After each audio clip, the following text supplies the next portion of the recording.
Hey everybody, what's up? Time to do another update on the Ruckus. I know it's been a little bit.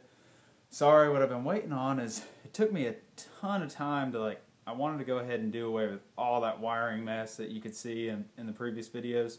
So this is going to be the last video on this, getting it all buttoned up.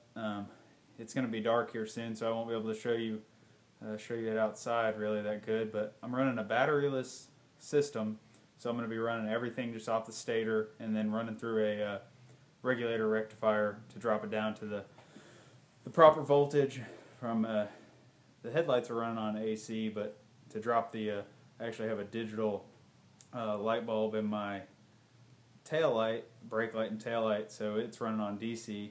But I got it converted through that regulator rectifier, so I can run everything batteryless. But because I did that, I had to change my fuel pump, which was a 12-volt electric fuel pump. I talked about it in one of my previous videos, like a low-pressure electric pump.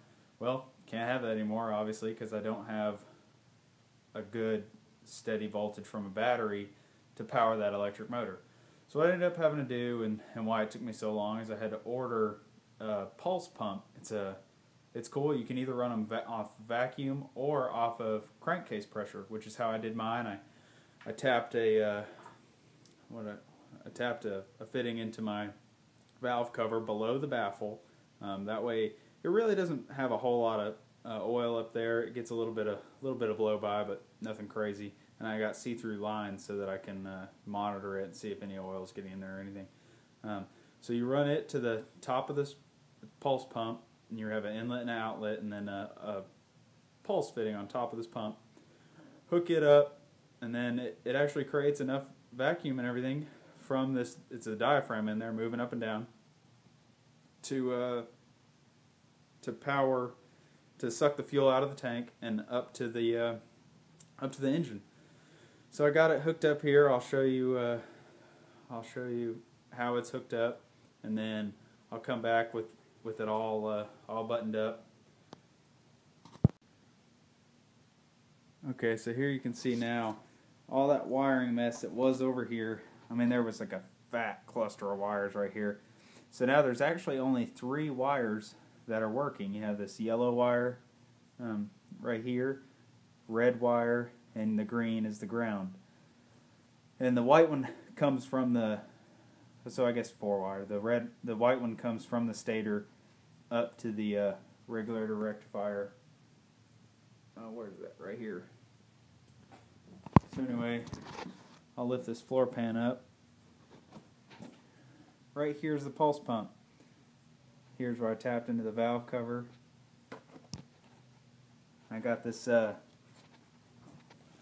is pretty cool. This shielding here, insulation, is from a house wiring.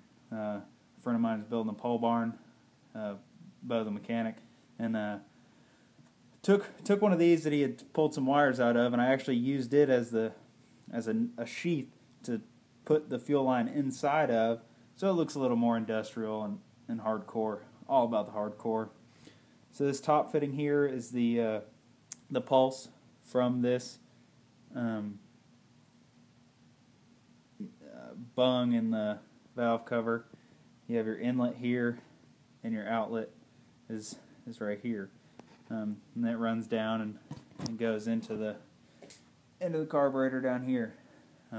I'll fire it up so you guys can hear it. I don't know if I've had any videos of it running, so we'll make sure it's on.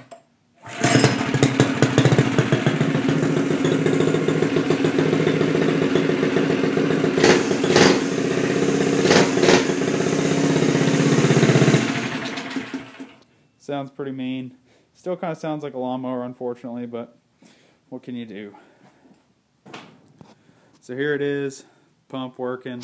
I'll go ahead and get the battery box on there, seat pan, finish up this floor pan, and get you a video of that. Alright guys, like I said, sorry it's dark outside, so kind of sucks, but I got the car running so you can see it in the headlights. This is it, kind of gives you a visual of how long it is. That's the front of my 93 Dodge D2500, so it's about 7 feet long, I'd say. It looks pretty cool though. I just took it around the block for the first time. Ran good. The gear ratio is a little bit high, so it's kind of slow to get going, but you can feel the clutch fully engaged, and when it does, it just takes off like a rocket ship. That engine has plenty of power for this thing. I was real worried about the rear end, it being solid. I was worried about my turning radius and everything, but no problem. It'll turn around in a lane. So that's what's a lane? 9 feet. So it'll turn around sharper than that if you want it to. Right now I only have the front disc brake hooked up. I'm gonna have to get one made, a line long enough to go all the way to the back caliper. But for right now, I mean, it stops, and that's all I wanted for right now.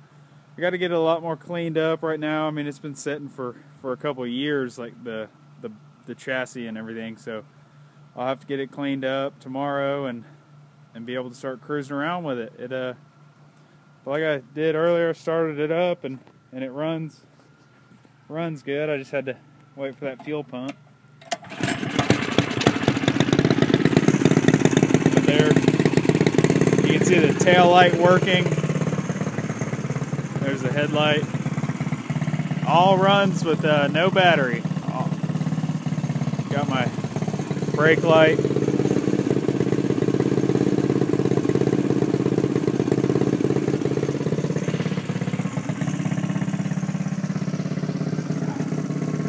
Looks pretty cool. Well, guys, that's my Ruckus Trike project. Hope you guys enjoyed it. If you have any questions or anything about it, and what I used or how I went about doing certain things, feel free to ask me. I'm sorry I don't have any pictures of it in the daytime. If you want some of those, I'll put a link or something on there to my Facebook, Instagram, Twitter pages, and that way you can see some completed pictures of it. Thanks for watching, guys. Hopefully we'll have an update of something new here soon.